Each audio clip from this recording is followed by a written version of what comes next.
Hello दोस्तों, आज मैं फिर हाजिर हूँ एक नई हॉरर स्टोरी के साथ। तो चलिए शुरू करते हैं।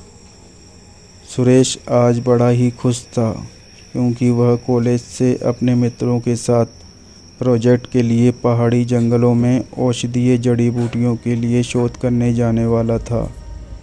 इसलिए वह खुशी के मारे हड़बड़ाहट में नाश्ता कर रहा था।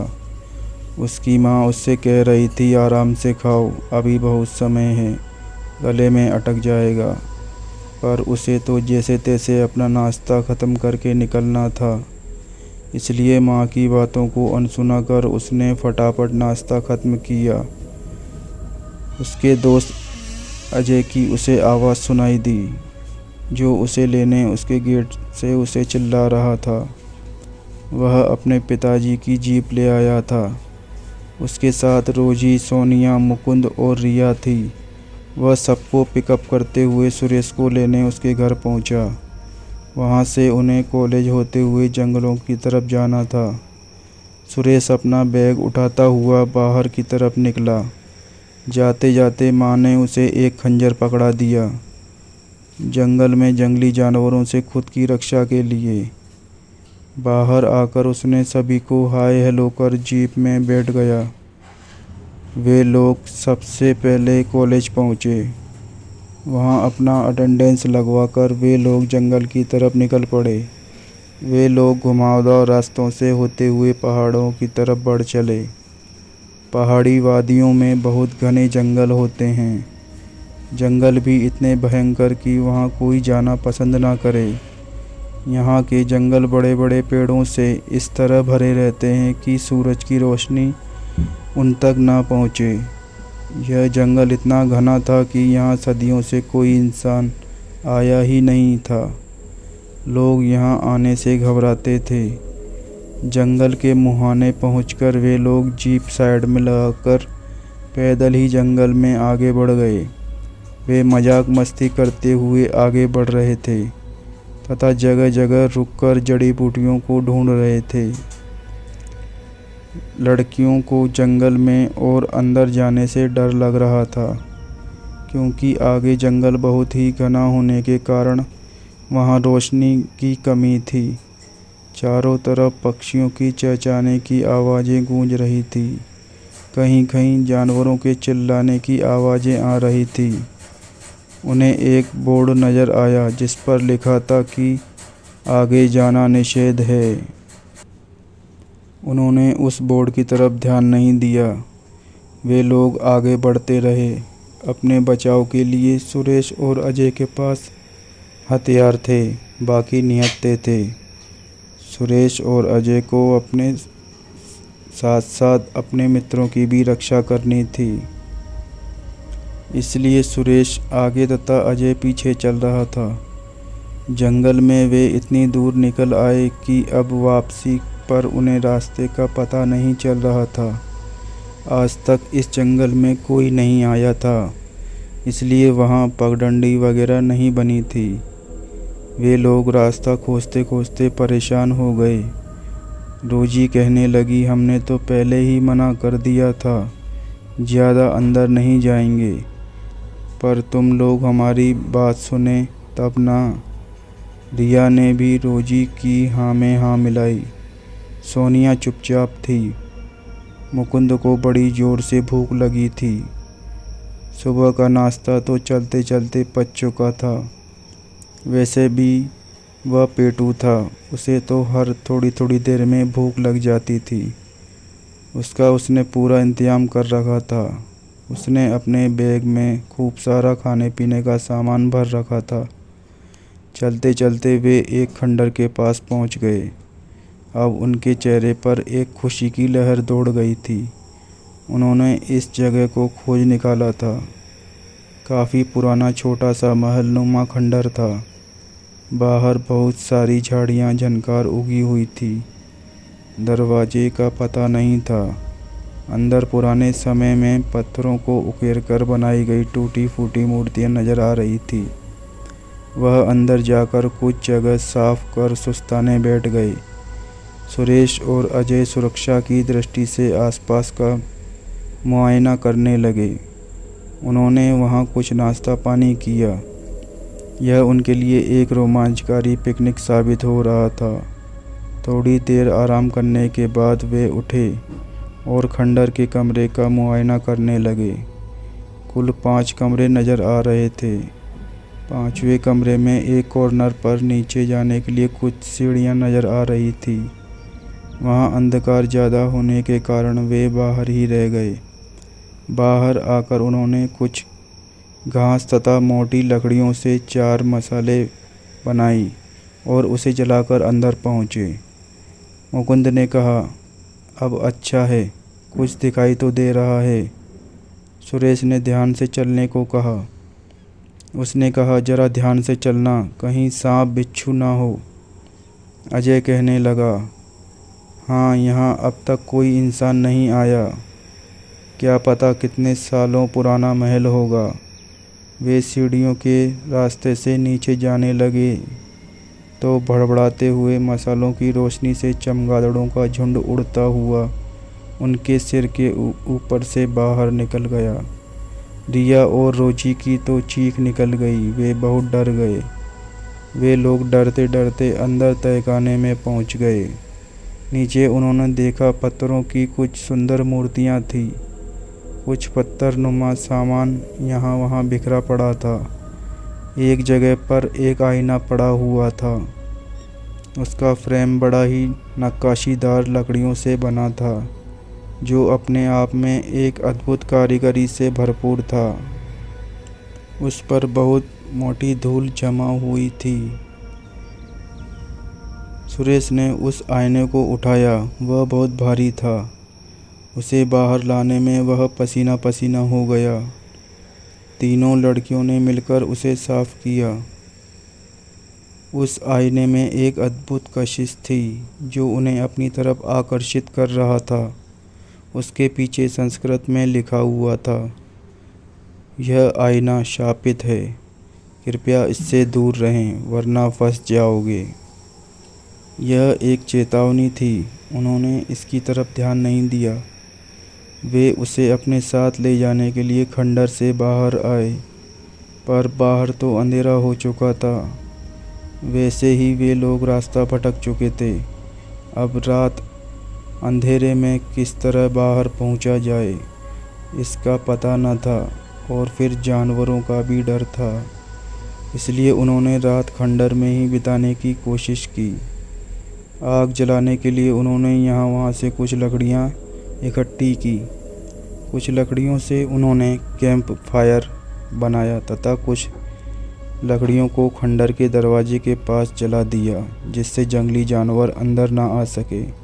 अपने साथ लाया हुआ खाना पीना और उन्होंने पानी पिया।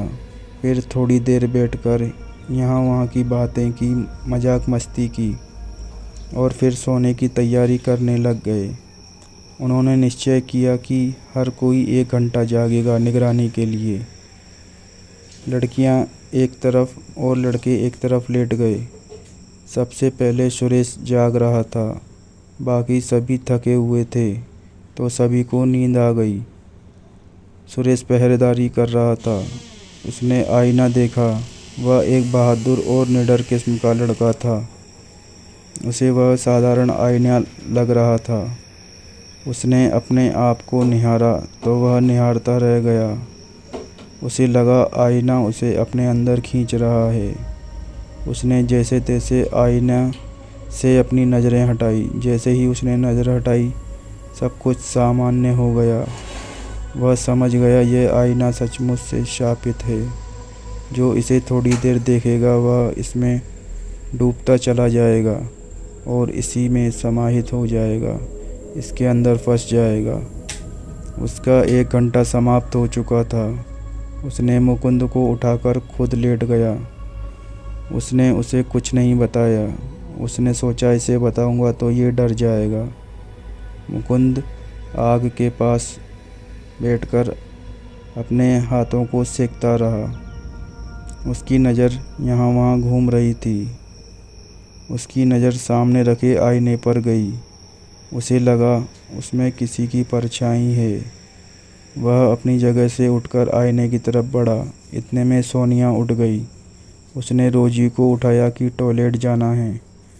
दोनों मुकुंद के पास गए। मुकुंद आईने के पास ही खड़ा था, उसे देख रहा था। वे दूसरे कमरे की तरफ चले गए। वहाँ से जब वे वापस लौटे तो वहाँ कोई नहीं था। मुकुंद का पता नहीं था। उन्होंने यहाँ वहाँ देखा। उन्होंने सोचा शायद वह भी बाहर कहीं टॉयलेट गया होगा। सोनिया ने रोजी से कहा, तू सो जा, मैं जागती हूँ। रोजी अपनी जगह सो गई। थोड़ी देर बाद सोनिया भी उसी आईने की तरफ बढ़ गई। उसकी नज़र आईने में पड़ी। आईने में उसे मुकुंद दिखाई दिया। वह आईने के करीब पहुंचकर आईने को हाथ लगाने लगी। वह भी उसी आईने में खिंची चली गई। आईने ने उसे अपने अंदर खींच लिया। दोनों आईने में कैद हो चुके थे। रोजी की नींद बीच में ख़राब हो जाने के कारण उसे सही ढंग से नींद नहीं आ रही थी। वह आंख बंद करके अपनी करवट बदल रही थी, जैसे कोई उसे पुकार रहा हो। उसे आवाज़ सुनाई दी। उसने आंखें खोली, सर उठाकर यहाँ वहाँ देखा। उसे सोनिया दिखाई नहीं दी। वह उठ कर बैठ गई। उसने देखा मुकुंद भी अपनी जगह पर नहीं है।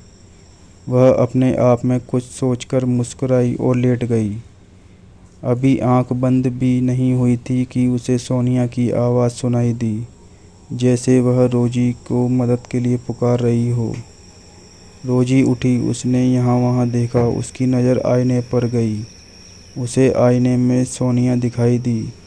वह दौड़कर आईने के पास पहुँची। उसने देखा सोनिया उसके अंदर बंद है। वह उसे बाहर निकालने का प्रयास करने लगी। उसने आईने को यहाँ वहाँ घुमाया और उसने भी सोनिया के हाथ पकड़ने के चक्कर में कांच को छू लिया। वह भी उसके अंदर खींची चली गई। अब रोजी, सोनिया और मुकुंद उस आईने में कैद हो चुके थे। आईने के अंदर एक रहस्यमय दुनिया थी। यह तीनों वहाँ अलग अलग जगह कैद हो गए। वहाँ से बाहर आ पाना मुश्किल न था। सुबह के 4 बज गए थे। पक्षियों के चहचहाने से अजय जाग गया।